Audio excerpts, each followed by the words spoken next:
Bonjour tout le monde, bonjour. C'est le dernier cours de l'année. Aujourd'hui, j'ai le plaisir de vous donner cette conférence consacrée à la toxicologie alimentaire et c'est le dernier chapitre de l'année. C'est un grand chapitre, mais j'essaie de le résumer en une seule séance, donner le maximum d'informations nécessaires. La toxicologie alimentaire, c'est, pour la définir, c'est tout effet nocif pour la santé qui dépend de tout ce tout ce qu'on trouve dans notre alimentation au quotidien. Il faut faire la différence entre la toxi-infection alimentaire où on dit toujours il y a une intoxication alimentaire. C'est un terme faux qu'il ne faut plus l'utiliser. Ça, c'est une toxi-infection alimentaire. C'est dû c'est un phénomène, une infection bactériologique, microbiologique, due à une mauvaise conservation de l'alimentation, des aliments. Et là, ça nous donne une infection par des bactéries. Et ça, c'est la toxi-infection alimentaire. Malheureusement, souvent, on entend dans la radio, dans la presse, de la télé, intoxication alimentaire, c'est un terme qu'il ne faut plus utiliser. Par contre, la toxicologie alimentaire, c'est toute substance introduite dans notre alimentation, soit volontaire, soit involontaire, et qui peut donner un effet nocif pour la santé.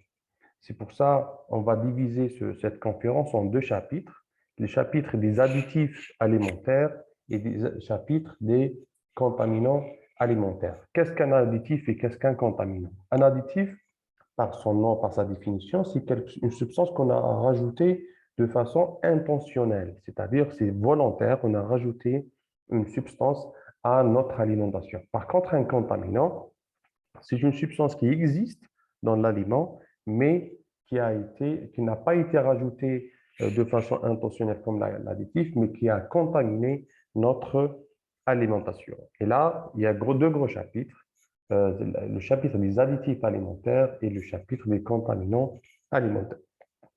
Commençons par les additifs alimentaires. Et il faut savoir qu'il y a une définition stricte toutes les guidelines ou la réglementation nationale ou internationale. Un additif alimentaire, la définition, elle est très claire. On entend par un additif alimentaire toute substance habituellement non consommée comme aliment en soi, c'est-à-dire ce n'est pas un aliment en soi, mais qu'il est rajouté de façon intentionnelle. Habituellement non utilisé comme ingrédient caractéristique dans l'alimentation, possède ou non une valeur nutritive. C'est-à-dire l'objectif, ce n'est pas la nutrition, mais autre chose.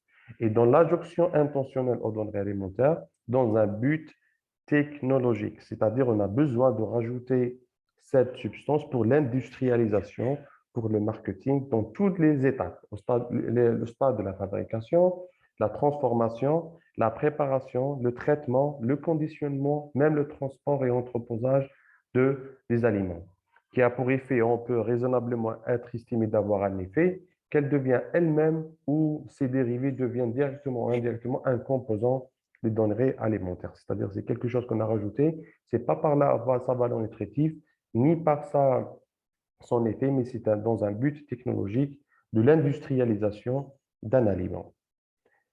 Pourquoi on rajoute ces additifs? C'est dans un but, par exemple, technologique, par exemple pour faciliter la fabrication de l'aliment, ou dans un but sanitaire pour la conservation, une meilleure conservation des produits, parce que si on ne rajoute pas un conservateur, il va être rapidement dégradé et il va donner d'autres maladies. Donc, on rajoute des conservateurs, et surtout dans le cadre de l'industrialisation. Il y a aussi l'objectif pour un but organoleptique, pour maintenir, par exemple, pour améliorer la qualité sensorielle, la consistance, la texture, la couleur, le goût de l'aliment, et aussi dans un but parfois nutritionnel aussi, pour conférer de nouvelles valeurs nutritives. C'est-à-dire que ce n'est pas le seul objectif d'un additif alimentaire qu'il va nutritionnel, c'est beaucoup plus industriel, mais s'il rajoute une valeur nutritive, pourquoi pas? L'origine des additifs, il y a des additifs d'origine naturelle, c'est-à-dire qu'on la sélectionne, on l'extrait directement de la nature, comme les substances issues de graines de plantes, les algues, les fruits. Un additif peut être naturel, mais modifié sur les plans chimiques. Par exemple, un extrait naturel modifié chimiquement pour améliorer ses propriétés. L'exemple, les émulsifiants produits à partir des huiles végétales ou des édulcorants issus des fruits. Il y a aussi des additifs synthétiques, c'est-à-dire issus de la synthèse chimique des substances naturelles, c'est-à-dire on imite la nature telle que l'acide ascorbique, la vitamine C. Il y a aussi d'origine synthétique carrément qui ne miment pas les substances naturelles et c'est des substances entièrement artificielles obtenues par synthèse chimique. Classification des additifs, il y a plusieurs classes des additifs. On commence par les conservateurs parce que c'est les plus utilisés, c'est les plus incriminés dans le domaine de la santé. Pourquoi on ajoute un conservateur? C'est pour augmenter la durée de la conservation des aliments et ça, c'est très important dans un processus industriel. Si je peux fabriquer un jus ou quelque chose pour l'alimentation, si à l'échelle locale, je peux la fabriquer chaque jour, je n'ai pas besoin de conserver, mais si c'est à grande échelle, toute une industrie, il faut produire des quantités énormes, il faut les stocker, il faut les transporter. Donc, tout ça, ça nécessite une meilleure conservation et c'est pour ça qu'il faut rajouter des conservateurs. Pourquoi ces conservateurs? C'est pour prévenir ou inhiber le développement bactérien lors du stockage. Les observateurs les plus connus, c'est les acides benzoïques. On trouve pas mal d'aliments riches en acides benzoïques. Il y a aussi les nitrites, les nitrates, ils ont un problème de santé aussi, et les dioxydes de soufre. Il y a aussi les antioxydants, comme deuxième classe. C'est des substances qui prolongent la durée de la conservation des denrées alimentaires en les protégeant contre l'oxydation. Par exemple, on ajoute aux huiles pour retarder leur rancissement. Et ça, c'est les antioxydants les plus utilisés en industrie alimentaire, le butylhydroxyanisole, le butylhydroxytoluène, l'acide ascorbique et ses sels, et l'alpha-tocopherol qu'on rajoute comme produit antioxydant. Il y a les émulsifiants, les stabilisants et les agents de texture qui sont très indispensables dans l'industrie agroalimentaire qui favorisent l'homogénéité, la stabilité, la douleur et la texture. Il y a beaucoup de substances, des exemples qui existent dans l'industrie agroalimentaire. Il y a les colorants. Les colorants, c'est très important, surtout sur le plan marketing d'un aliment et surtout quand il y a l'alimentation des enfants, le colorant il est très important pour l'industrie agroalimentaire. Et là, c'est une classe très, très importante. C'est des substances qui ajoutent ou redonnent la couleur à des denrées alimentaires. Par exemple, le carotène pour tout ce qui est orange, chlorophylle pour tout ce qui est vert. Et il y a des colorants naturels, des colorants synthétiques. Tartrazine, l'orange qu'on voit beaucoup dans les produits, dans les limonades et les eaux gazeuses. Les arômes et exhausteurs de goût. Les arômes, c'est des substances ajoutées dans ou sur les denrées alimentaires pour leur conférer une sapidité particulière. Le goût, soit aussi la même chose, soit origine naturelle ou synthétique. Il y a plusieurs arômes qu'on les rajoute, surtout en industrie agroalimentaire. Il y a les édulcorants. Les édulcorants ou le sucre artificiel, c'est une substance qui confère un goût sucré aux denrées alimentaires. Et ça, ça donne un grand débat sur le plan scientifique, leur efficacité, leur utilité, leur effet sur la santé et surtout puisqu'on a toute une pathologie par rapport au sucre, c'est le diabète, c'est la pathologie la plus fréquente dans pas mal de pays, dont le nôtre. Donc, c'est une classe très importante à étudier sur le plan sécurité. Il y a deux types d'édulcorants, tels que l'aspartame, l'acésulfame. C'est-à-dire il y a des édulcorants non calorigènes, c'est-à-dire qu'ils ne donnent aucune valeur nutritive et donnent de l'énergie. Et il y a aussi des édulcorants calorigènes. Ça, c'est une classe importante. Il y a aussi d'autres classes, les régulateurs de l'acidité, les antiagglomérants, les agents de traitement de la farine, les agents de levant. Il y a plusieurs classes selon la technologie, l'industrie agroalimentaire. Il y a aussi des auxiliaires technologiques, purement pour la technologie.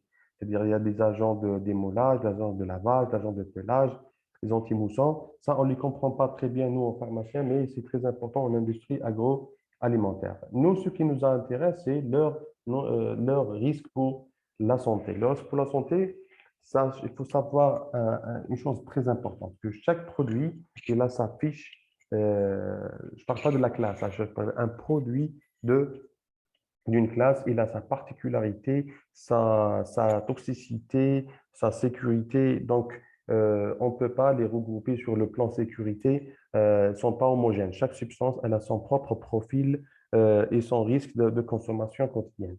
Je vais vous donner juste les grandes pathologies où on a peur de les avoir après consommation régulière et chronique d'un additif alimentaire. La plus fréquente, c'est l'hypersensibilité, qui est la plus fréquente par rapport aux additifs alimentaires et surtout aux colorants. Depuis 1959, la tartrazine, la E202, on la voit surtout dans les boissons gazeuses, le colorant rouge et orange ou jaune, selon la concentration, et sont bien connus comme hypersensibilisants. Et surtout les colorants azoïques, le E110, le E122, le E124 et le E151, et aussi les dérivés de triphénylméthane. Il y a aussi le risque cancérigène. Et ça, c'est très difficile à le mettre en évidence, le lien entre la consommation régulière et chronique d'une substance X, telle que les édulcorants ou additifs, avec l'apparition d'une maladie telle que le cancer, et éviter toute autre substance cancérigène. Pour trouver le lien cause-effet, c'est très difficile en toxicologie alimentaire, mais il y a certains exemples, le type, par exemple, les nitrites, c'est comme qui sont des conservateurs, euh, euh, ils peuvent venir de nitrate après réduction et composent c'est-à-dire que c'est des sources des composés nitrosés et sont connus comme cancérigènes lorsque le processus de la transformation des produits utilise une source de chaleur. C'est-à-dire parfois on rajoute des nitrites et nitrates à l'alimentation, telle que la viande, rouge, attirante, surtout في رمضان. Et là, on rajoute des nitrites et des nitrates. Et après, s'il y a une combustion ou source de chaleur ou exposition au soleil, ça se transforme en composés nitrosés. Et les composés nitrosés sont très connus pour leur risque cancérigène. Donc, c'est pour ça, les nitrites, c'est l'exemple type. Il y a beaucoup d'études. Chaque substance, on trouve pas mal de publications, des dizaines et des centaines de publications par rapport à leur risque. Il y a aussi d'autres risques, tels que l'irritation du tube digestif et ralentissement de la digestion avec certains conservateurs. Il y a aussi l'élévation de la cholestérolémie avec certains additifs. Il y a aussi la fixation de la vitamine B1 avec le E220 ou 221 ou les sulfites qui sont connus pour la destruction de la vitamine B1 et formation de thiamine de l'alimentation où il se trouve dans le tube digestif. Maintenant, un petit mot sur la réglementation. La réglementation des additifs alimentaires, il faut savoir que la réglementation fixe les additifs autorisés. On ne peut pas utiliser n'importe quelle substance en industrie alimentaire. Si elle ne figure pas dans la liste, elle est autorisée par le journal officiel. C'est-à-dire, il y a un arrêté où il y a toutes les substances, tous les additifs autorisés à être utilisés dans une industrie alimentaire, agroalimentaire. Et aussi, on ne donne pas dans le texte, surtout le texte algérien ou le Codex Alimentarius, juste la liste des additifs, mais aussi sur quels denrées dans lesquelles ils peuvent être incorporés. C'est-à-dire, le texte, il te définit, on peut utiliser tel additif dans tel denrée alimentaire. Il ne faut pas mélanger, c'est-à-dire parfois un additif, il est autorisé à être utilisé, mais il ne peut pas l'utiliser partout. Il y a toute une classe à, à, fixer pour l'utilisation. Et les teneurs maximales autorisées en se basant sur le dossier toxicologique qui ont permis de fixer la DJA. C'est-à-dire, la réglementation, elle fixe la nature de l'additif, sur quelle denrée alimentaire il est autorisé et quelle est la concentration qu'il ne faut pas dépasser. Ce qu'on appelle la DJA, la dose journalière admissible, c'est-à-dire la quantité à ne pas dépasser par jour.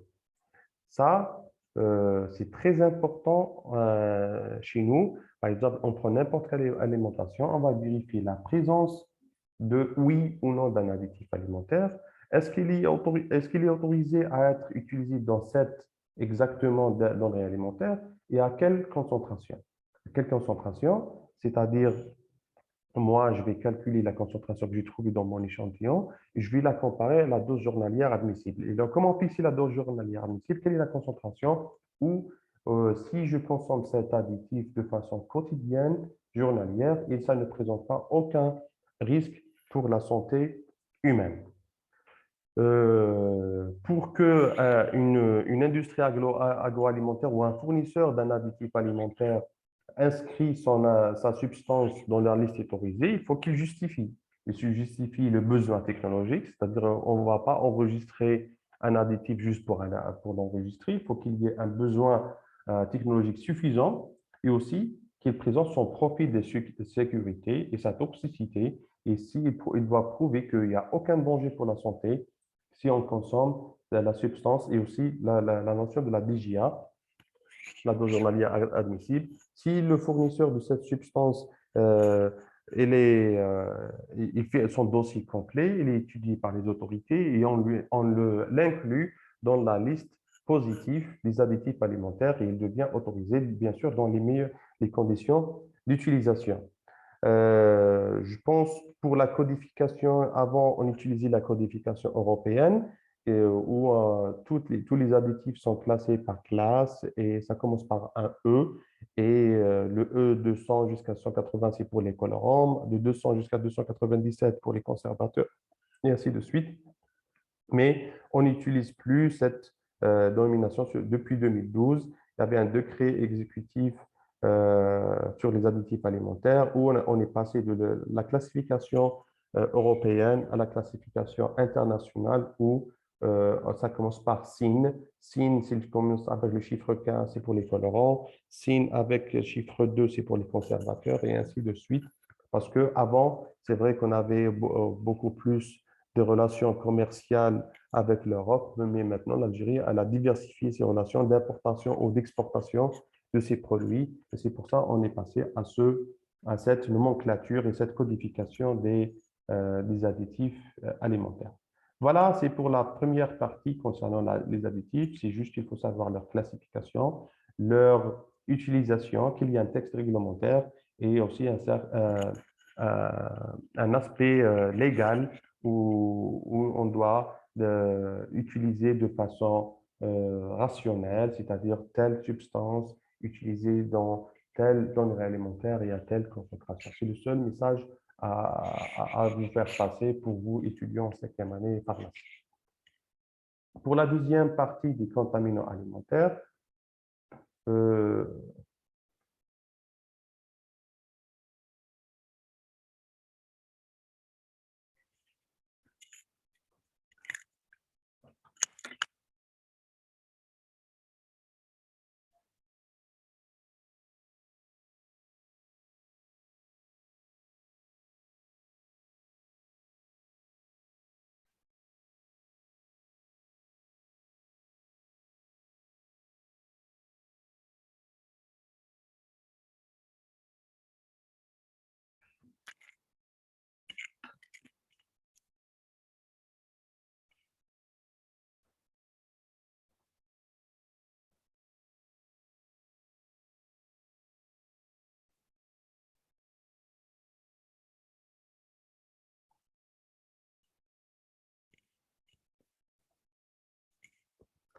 pour la deuxième partie du cours, c'est les contaminants alimentaires. Je reviens à la définition, c'est des substances qui ne sont pas comme des additifs ajoutés de façon intentionnelle.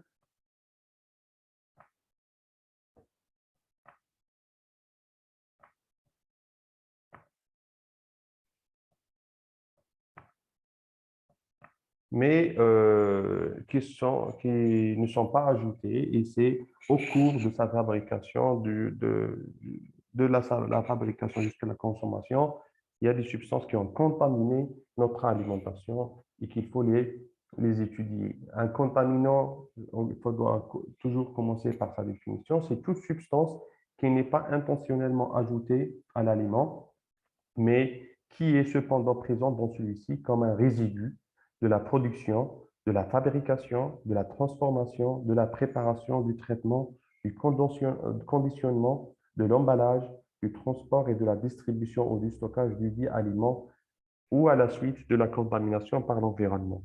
Donc, c'est depuis cette définition, qu'est-ce qu'il y a à apprendre?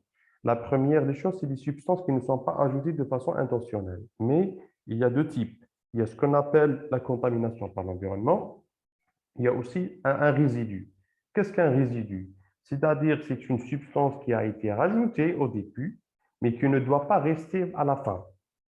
S'il reste à la fin une petite quantité, c'est ce qu'on appelle un résidu. On va donner par la suite des exemples tels que les pesticides ou autre chose. C'est-à-dire que c'est des substances qu'on a rajoutées au début de l'opération, de la fabrication ou de la transformation, mais je ne dois pas les trouver à la fin de leur processus de fabrication. Ça, c'est ce qu'on appelle un résidu. Mais il y a aussi, mais qui répond à la définition d'un contaminant, parce qu'à la base, il ne doit pas rester. Il y a aussi d'autres contaminants qui ne viennent pas du tout du processus, mais beaucoup plus de la contamination extérieure et externe par l'environnement. Et si on peut les classer selon naturel ou synthétique, c'est juste une classification. On commence par les contaminants naturels ou l'exemple type, c'est les mycotoxines. Ça fait pas partie réellement de la toxicologie parce que c'est une substance, il fait partie de la toxinologie parce qu'on parle de toxine. Et c'est une substance synthétisée par un organisme vivant qui est les champignons et on les appelle les mycotoxines. Les champignons, il y a plusieurs types de champignons. Les champignons vénéneux, il y a aussi les champignons toxinogènes, c'est-à-dire ils sécrètent des mycotoxines. Il y a aussi des champignons pathogènes pour opportunistes qui donnent des mycoses. Il y a aussi des champignons allergènes. Nous, ce qui nous intéresse beaucoup, dans ce cours, c'est les champignons toxinogènes qui synthétisent et sécrètent les mycotoxines. La première découverte, c'était suite à un scandale et les effets nocifs dus à la première mycotoxicose décrite par l'ergot sec. Puis, en 1960, il y avait l'épidémie de la maladie de la dinde en Angleterre. Après, il y avait plusieurs pathologies dues à une mycotoxine. Qu'est-ce qu'une mycotoxine? C'est une substance chimique toxique produite par certains champignons microscopiques, les moisissures, mais un être vivant qui se développe sur certaines denrées alimentaires. Il y a certaines notions que je vais vous faire passer. C'est qu'un même champignon peut produire plusieurs mycotoxines. Une même mycotoxine peut être produite par plusieurs champignons différents. C'est-à-dire, il n'y a pas la notion de l'exclusivité. La présence de champignons producteurs de mycotoxines sur une denrée alimentaire ne signifie pas toujours qu'il y a une mycotoxine qui est produite. Je vois que l'alimentation, il y a des moisissures, il y a des champignons, ça ne veut pas dire qu'il y a une mycotoxine. Par contre, il y a aussi des denrées alimentaires qui peuvent contenir des mycotoxines, mais le champignon n'est plus présent suite à un lavage. Nous, on a l'impression qu'on a enlevé la partie moisie et le champignon n'existe plus, mais la mycotoxine, elle est sécrétée, elle est présente. Tout aliment moisi ne contient pas nécessairement de mycotoxines, car, par exemple, toutes les espèces ne sont pas toxinogènes. On trouve des champignons qui se développent sur les denrées alimentaires, sur le pain et tout, mais ils ne sécrètent pas des mycotoxines. La toxinogénicité varie d'une souche à une autre. Par exemple, sur 120 souches de Penicillium expansum, 15% seulement sont réellement productrices de protéines, qui est une mycotoxine nocive. La toxinogénicité varie en fonction des conditions de croissance et de la composition du milieu, c'est-à-dire ça varie selon la température, l'humidité, la période et tout. On ne produit pas toujours la même mycotoxine ni la même concentration. La contamination des denrées alimentaires avant, pendant et après la récolte, plus au moment du stockage des graines peut être, c'est-à-dire la contamination peut être en plusieurs étapes, soit avant, soit pendant, soit après la récolte de notre aliment. Les propriétés des mycotoxines, c'est des substances chimiques de faible poids moléculaire qui sont peu solubles dans l'eau et leur grand problème, c'est leur stabilité. Difficilement métabolisées par l'être humain ou par les autres organismes et surtout très stable à l'acidité et à la chaleur. Même si je rajoute la chaleur et de l'acidité, la mycotoxine ne se dégrade pas et elle est toujours présente. Il y a pour la mycotoxiconogénèse, parce que les gens s'intéressent à la synthèse de ces mycotoxines, parce que c'est un grand problème pour l'industrie agroalimentaire. Et les chercheurs essayent de trouver pourquoi et comment arrêter ce processus de mycotoxinogénèse. Il y a des facteurs influençant le développement de la moisissure elle-même. Il y a aussi des facteurs influençant la production de la toxine par une moisissure donnée. Et il y a plusieurs, on les sépare en deux groupes. On commence par les facteurs influençant le développement des moisissures. C'est surtout la température, qui généralement, la température idéale, c'est entre 15 et 30, la majorité des espèces, mais il y a aussi des espèces un peu qui poussent dans les températures extrêmes, telles que le fusarium entre 0 et 5 degrés, et même jusqu'à 55 degrés pour l'Aspergillus fumigatus. Il y a aussi l'humidité. L'humidité idéale pour les moisissures, c'est 60 à 65% d'humidité relative. Et surtout aussi la teneur en oxygène, le CO2, qui sont milieux favorables quand il y a beaucoup d'oxygène et moins de CO2 pour le développement des moisissures. Le pH, les champignons peuvent se développer de jusqu'à 7,5 de pH. Et c'est des conditions qui varient selon, bien sûr, selon l'espèce. Ça, ce qu'on a vu jusqu'à maintenant, c'est pour le développement de la moisissure des champignons lui-même. Après, on a dit tout à l'heure que le champignon peut sécréter plusieurs mycotoxines, peut sécréter une seule mycotoxine, peut sécréter, sa sécrétion, sa synthèse, c'est en fonction de plusieurs conditions, la température et tout, qu'on va les voir par la suite. Maintenant, on va parler sur les facteurs influençant la production de toxines. La température. La température optimale pour la toxinogénèse, elle est inférieure toujours à la température de la croissance d'un champignon lui-même. Et une espèce fongique peut produire différentes toxines selon la température donnée. C'est-à-dire, par exemple, l'Aspergillus ocraius, si on le met entre 15 et 20 degrés, il va synthétiser la mycotoxine, l'acide pénicillinique. Et s'il est entre 25 et 30 degrés, il donne l'ocratoxine, qui est vraiment très toxique pour l'être humain.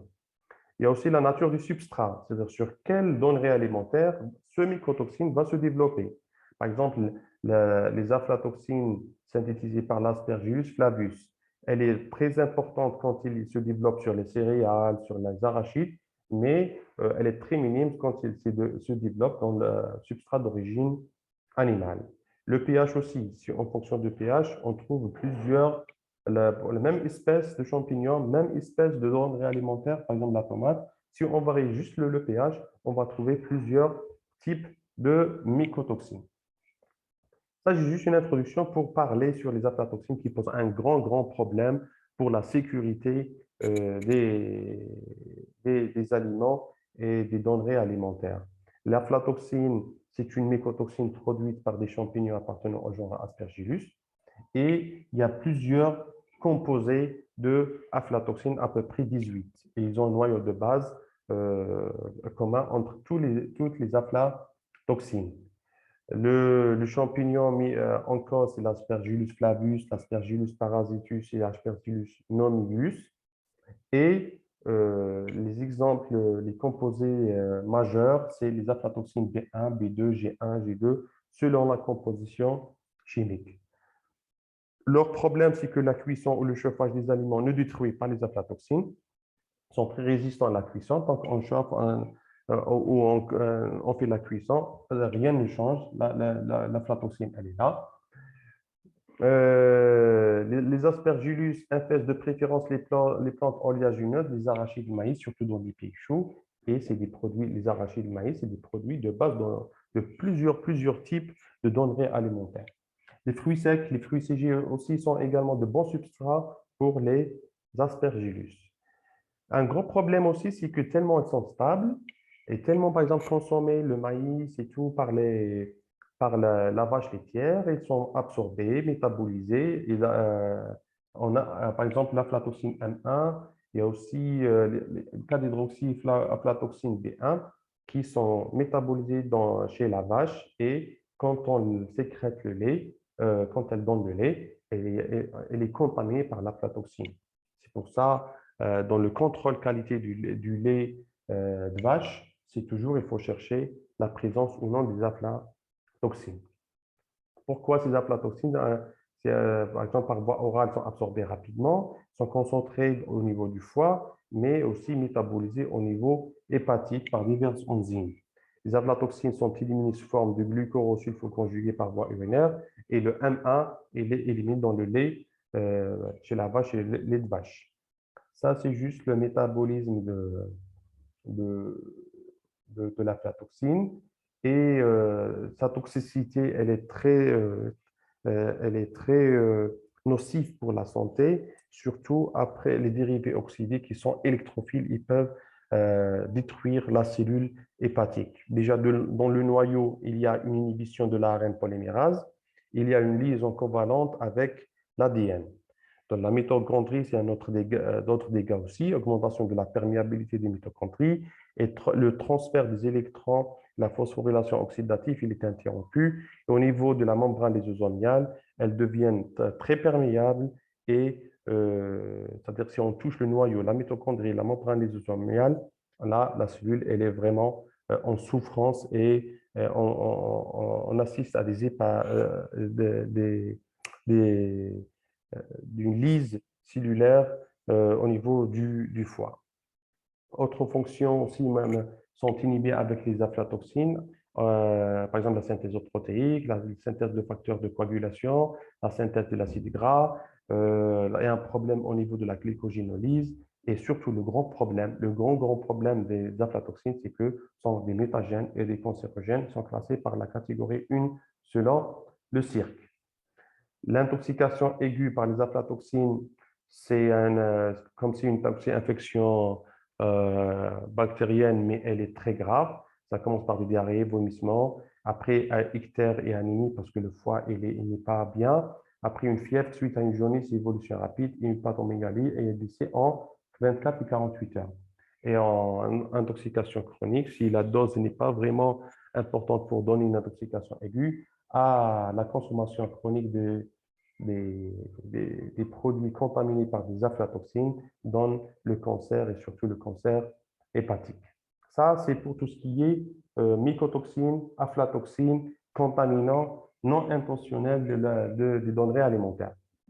Maintenant, il y a d'autres types de contaminants qui ne sont pas naturels, mais ajoutés lors de la processus, il y a une contamination. Par exemple, les résidus d'engrais et surtout les engrais azotés. Et on a parlé tout à l'heure des problèmes des nitrites, nitrates qui peuvent donner des produits nitrosés et qui sont cancérigènes.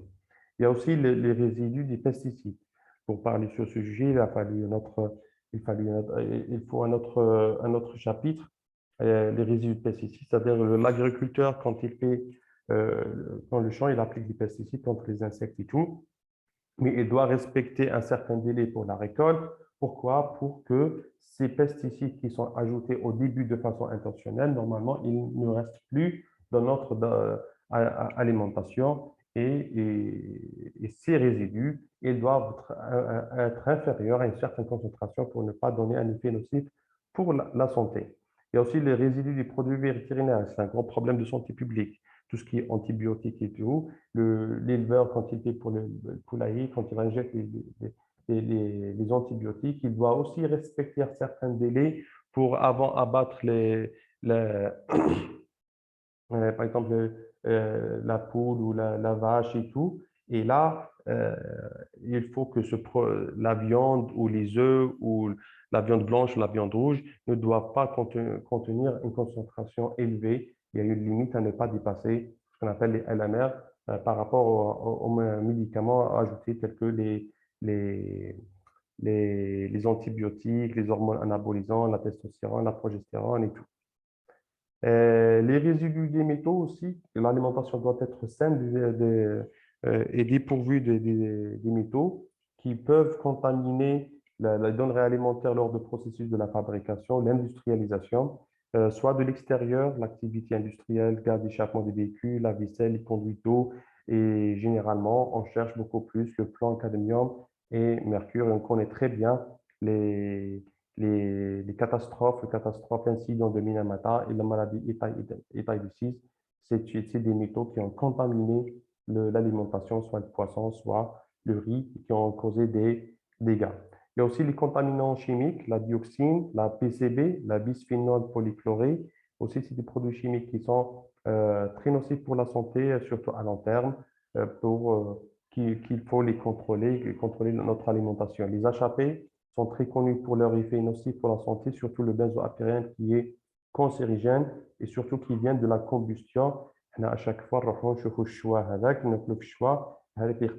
le monde est contaminé et en production surtout à température élevée qui dépasse les 300, des HAP qui peuvent être, on voit ce tableau, les différentes HAP et sur leur effet sur la santé, on trouve que génotoxique, cancérigène, génotoxique, et ça fait un peu peur. Donc, il faut contrôler bien notre alimentation. Le bisphénol A qui a créé un gros débat ces années précédentes à cause de leur effet de perturbateur endocrinien et notre alimentation, surtout les conditions de stockage, le plastique qu'on utilise dans notre, pour protéger, pour l'emballage, qui doit être dépourvu de bisphénol A, qui est connu pour ses effets sur perturbations endocriniennes.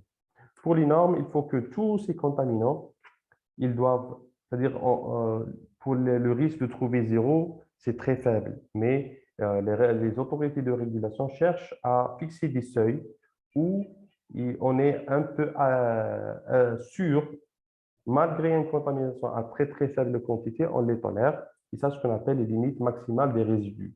C'est-à-dire, si je fais un contrôle, moi, de l'alimentation consommée par tous les Algériens, je dois trouver 6 substances. Les DIAF, il ne les pas trouvé, mais si on les trouve, il ne doit pas dépasser les LMR, les limites maximales des résidus. Et aussi, il faut faire, la réglementation, elle fixe des conditions en amont, mais aussi, il y a des plans de surveillance par soit le ministère de l'Agriculture ou le ministère de la Santé ou Travail ensemble pour contrôler, pour faire des enquêtes sur certaines denrées alimentaires les plus consommées, soit par les pesticides, soit par les produits vétérinaires, soit par exemple les HAP, les bisphénols. Euh, C'est-à-dire, les autorités doivent veiller à que les, les denrées alimentaires qui existent sur le marché ne sont dépourvues de contaminants ou les concentrations doivent être inférieures au LLR. Voici en gros le chapitre de la toxicologie alimentaire. J'ai essayé de le maximum résumer parce que c'est tout un chapitre pour les résidences et il reste 6 mois juste pour ce chapitre. Mais pour vous, en pharmacien en 5e année, il faut juste garder qu'il y a des contaminants, il y a des additifs et quel que soit, il y a une réglementation pour limiter les taux. Et l'objectif final, c'est la préservation de la santé du citoyen. Et merci pour votre attention.